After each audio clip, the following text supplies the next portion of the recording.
name is Michael Gershkovich. At work, they call me Chef Mike.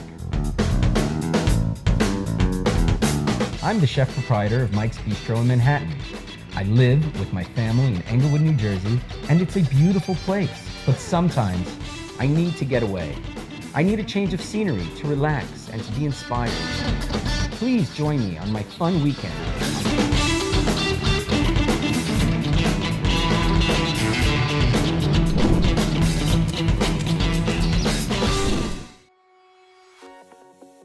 So I'm back here with Gabe at Tierra Sur, and we're gonna do some more cooking in a pan, the way chefs cook. That's right.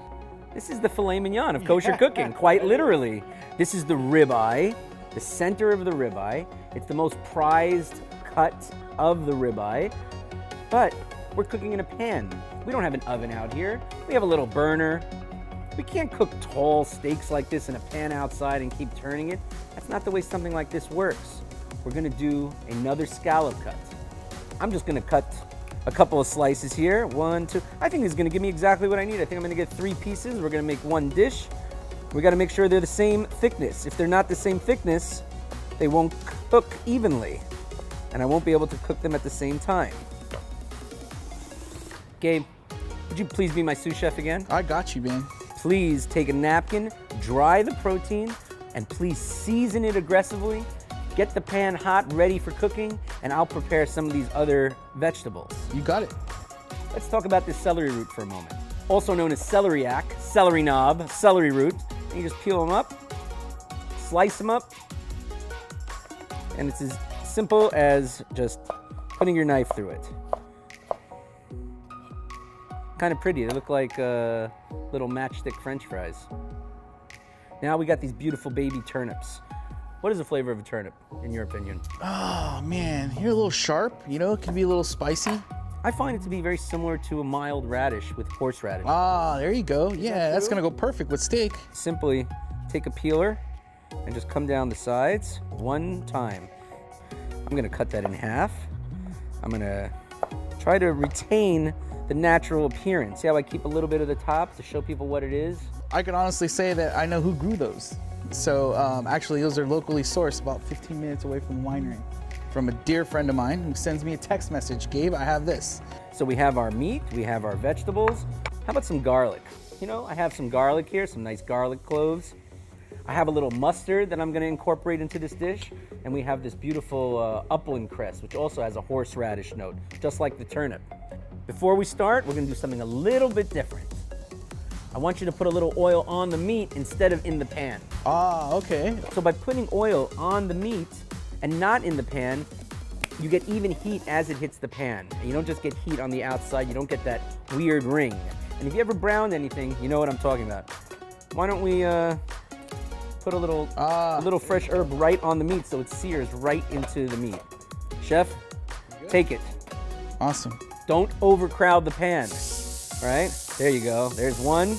We got it on maximum heat. 2. Oh, that looks good. This dish is gonna be ready in less than 2 minutes, I would say. Well, you can smell that thyme, chef. All right, you see, oh, yeah, that is good. Guess what? You got browning. I think you could turn it over already. Let's see what one looks like. There we go. We got some browning. We got some browning, that's great. We're pressing it not to get juice out, we're pressing it to make sure the meat is flat onto the metal. I have my browning flavor. This right now is rare. If I take it out, it'll rest to medium rare. Now we're gonna do the exact same thing. You see we got some flavor. We're just gonna char these up, we're gonna saute them. I cut them small so it shouldn't take long. I'm gonna put just a little canola oil in there to help it cook. I'll mix it with a little olive oil for flavor. And we're gonna reintroduce salt.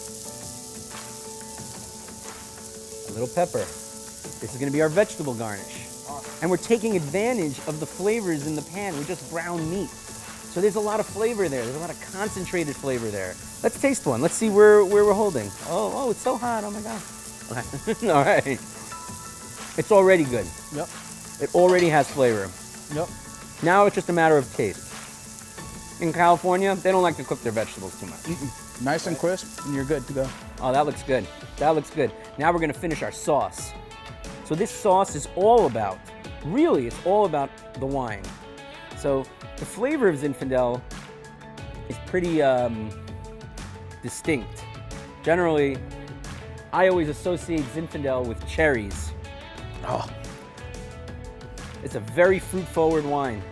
And it's also a big wine. It's bold. Beef takes big flavors. That's why we're doing it. That's why we're choosing this wine.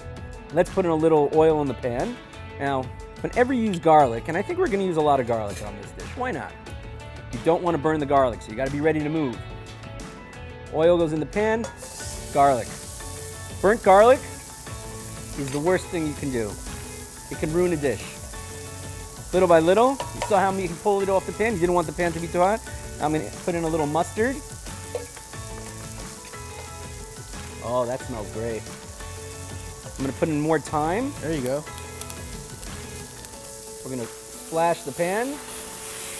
There you go. A little more. A little veg stock. We're gonna cook that down. Oh, that looks good. This has all the flavors of the vegetables. Now, instead of butter, I'm gonna enrich it with some delicious olive oil. And I think we're there. What do you think? I think it's awesome, Chef. I think it's great. Oh yeah. Yeah. Let's bring it down. I think we need just enough, right? And we're just gonna put that right over the veg. We're gonna put that here. I want all those little tasty bits, those little garlicky yumminess. We have some nice upland cress, There you go. a little fresh salad. Is this California cooking?